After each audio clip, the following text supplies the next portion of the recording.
जिस तरीके से केंद्र का अध्यादेश उसका लगातार विरोध हो रहा था और अरविंद केजरीवाल जिस तरीके से मुखर होकर के अपनी आवाज रख रहे थे, अदालत तक का रुख किया। अब सीजेआई की तरफ से ये बड़ी टिप्पणी कही गई है।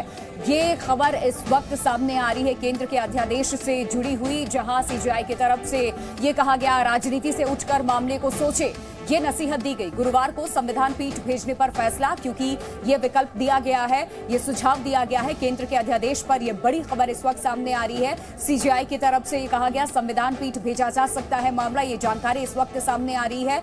ये खबर इस वक्त सीजेआई की तरफ से ये कहा गया क्यों ना संविधान पीठ मामले को सुने, क्योंकि राजनीति से उठकर मामले को सोचे आप लोग। इस पूरे मामले पर सीजेआई की तरफ से नसीहत दी गई है कि राजनीति से ऊपर उठ करके इस पूरे मामले को सोचे। गुरुवार को संविधान पीठ भेजने पर फैसला, केंद्र के अध्यादेश पर यह बड़ी खबर। अरविंद हमारे सहयोगी इस खबर पर और ज्यादा जानकारी के साथ जुड़ चुके हैं। अरविंद, और क्या डिटेल्स आपके पास? संविधान पीठ भेजा जा सकता है मामला?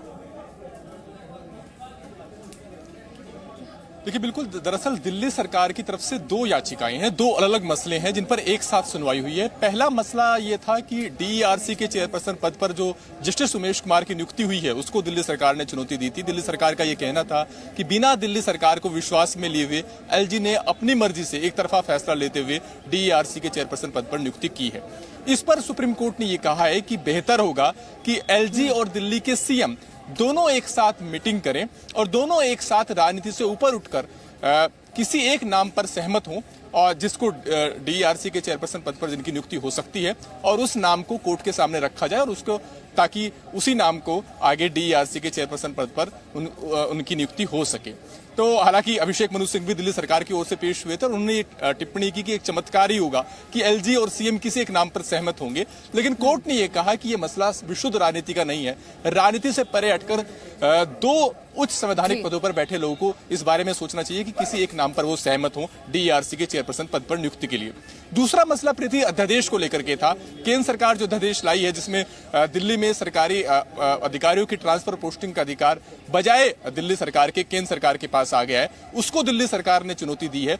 उस पर चीफ जस्टिस ने कहा है कि ऐसा लगता है कि आर्टिकल 239AA के सब सेक्शन 7 के तहत जो केंद्र सरकार को अख्तियार हासिल है उसके तहत केंद्र सरकार ने एक तरीके से संविधान संशोधन कर दिया है, जिसके जरिए दिल्ली सरकार से प्रशासनिक अधिकारियों का नियंत्रण हट गया है।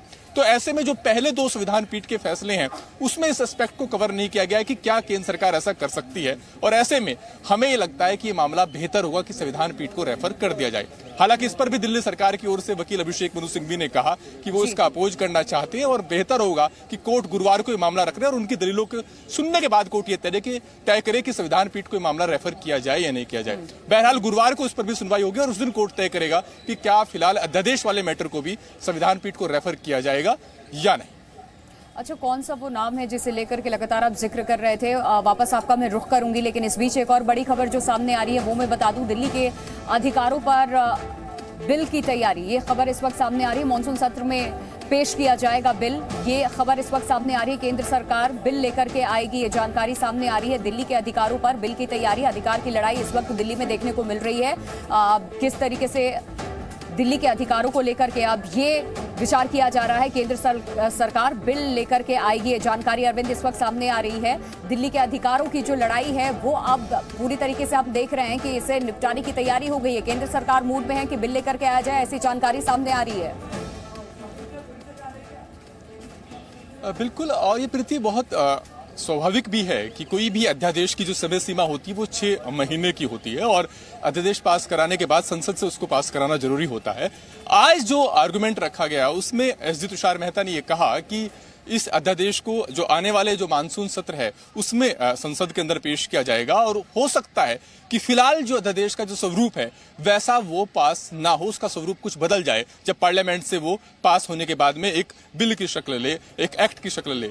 लेकिन उनका ये कहना था कि तब तक इंतजार किया जाना चाहिए। हालांकि अभिषेक मनु सिंघवी जो दिल्ली सरकार की ओर से पेश हुए थे वो इससे सहमत नहीं थे और उनका ये कहना था कि इसके लिए इंतजार नहीं किया जाना चाहिए। डीईआरसी के चेयरपर्सन का पद जो है वो जनवरी से खाली है और कोर्ट को इस पर विचार करना चाहिए। बहरहाल ये केंद्र सरकार की ओर से एक दलील रखी गई थी, लेकिन इसी बीच इंतजार होगा 20 जुलाई को कि जब वापस सुनवाई होती है तो क्या कुछ निकल करके सामने आता है। बहुत शुक्रिया फिलहाल आपका तमाम जानकारी देने के लिए।